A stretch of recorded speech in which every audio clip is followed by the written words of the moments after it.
IQ15 ఈ నెల 26వ తారీఖు అయితే లాంచ్ అయిపోతుంది. దాని ఫీచర్లు అయితే ఒకసారి చూద్దాం. మొబైల్ గురించి చాలామంది అయితే వెయిట్ చేస్తున్నారు. ఫస్ట్ మనం డిస్ప్లే చూసుకున్నట్లయితే సామ్సంగ్ సంబంధించిన 2K OLED డిస్ప్లే అయితే ఇందులో యూజ్ చేశారు. ఇందులో డాల్బీ విజన్ కూడా ఉందన్నమాట. ఇది మనం చూసుకున్నట్లయితే ఇది గేమింగ్ మొబైల్ అనమాట. దీనికోసం సపరేట్గా Q3 చిప్ని అయితే ఇన్స్టాల్ చేశారు ఇందులో అనమాట. ఇది యూజ్ చేసుకొని మనం 2K రెజల్యూషన్లో 144 FPS తో మనం గేమ్ అయితే ఆడుకోవచ్చు అనమాట. అలాగే ఇందులో మీరు చూసుకున్నట్లయితే కనుక single layer 8000 mm vapour chamber cooling system అయితే ఇన్స్టాల్ చేశారనమాట. ప్రాసెసర్ చూసుకున్నట్లయితే స్నాప్డ్రాగన్ 8 Gen 5 ప్రాసెసర్ అయితే యూజ్ చేశారనమాట. ఇది మనం ముందు జనరేషన్తో కంపేర్ చేసినట్లయితే 20% సిపిఈలోను అలాగే 23% జీపీలోను ఇంప్రూవ్ చేసినట్లయితే చెప్తున్నారు. ఇక మనం బ్యాటరీ విషయానికి వచ్చినట్లయితే 7000 mAh బ్యాటరీ అలాగే 40 వాట్స్ వైర్లెస్ ఛార్జింగ్తో అయితే సపోర్ట్ చేస్తున్నట్లయితే వీళ్ళు చెప్తున్నారు. ఎగ్జాక్ట్గా ఛార్జర్ ఎన్ని వాట్స్తో వస్తున్నట్లయితే మనకి ఇంకా ఇన్ఫర్మేషన్ అయితే లేదనమాట. మనం 26th వరకు అయితే వెయిట్ చేయాల్సిందే.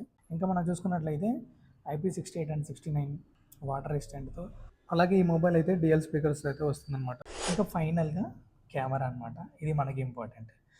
కెమెరా వచ్చేసి ఫ్రంట్ కెమెరా గురించి అయితే మనకు తెలియదు అనమాట. బ్యాక్ సైడ్ అయితే 3 కెమెరాలు అయితే ఉన్నాయన్నమాట. మెయిన్ కెమెరా వచ్చేసి 50 MP అలాగే 50 MP 3x పెరిస్కోపిక్ లెన్స్ అలాగే 50 MP ultra wide angle camera అయితే యూజ్ చేశారు.